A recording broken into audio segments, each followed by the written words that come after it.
Well, Country's Good is about the colony set up in Australia, which is made up primarily of convicts who were deported from Great Britain for various crimes.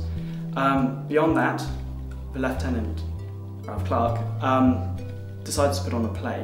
As it develops, he develops a relationship with convicts and a relationship with a convict, and they fight against many odds in order to put on this play.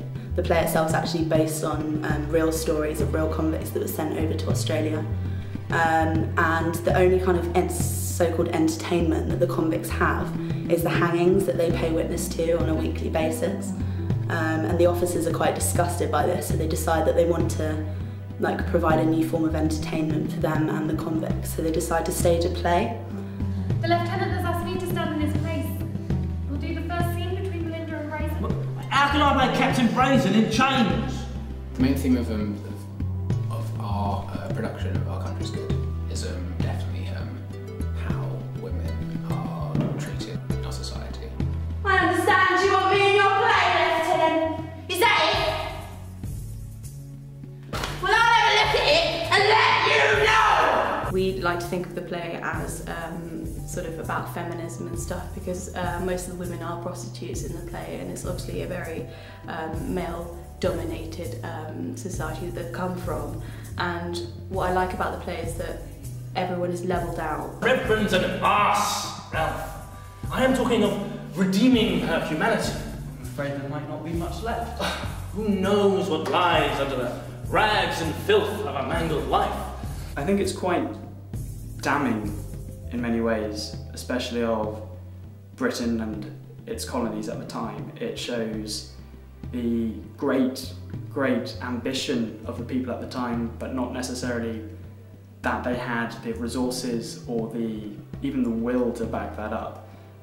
It heavily criticises the awful class structure at the time, the prejudices of the people in power, as well as the incompetencies.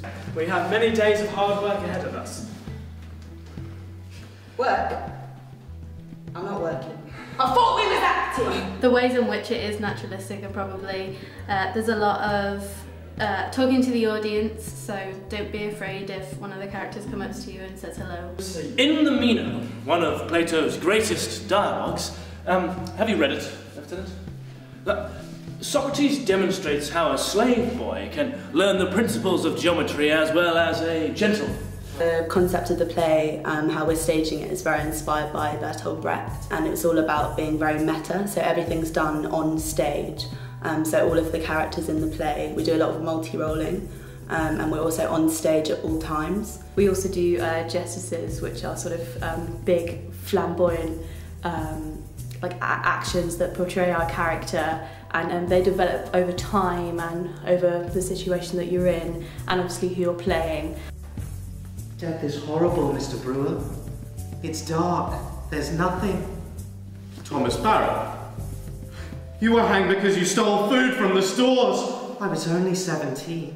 You've lived a very wicked life. I didn't. Everyone should come see this play because it's got everything. It's got feminism, it's got comedy, it's got serious scenes, it's got tragedy. Anyone that is into the theatre should come and see it because it's a play within a play about the power of plays. I was happy when my father died, for he left me an estate, but now I'm punished by a loss of heir to inherit mine. It's a comedy. The play begins the evening of the 26th and continues every night until Saturday the 29th, but there's two performances on Saturday. There's the matinee and the evening performance later.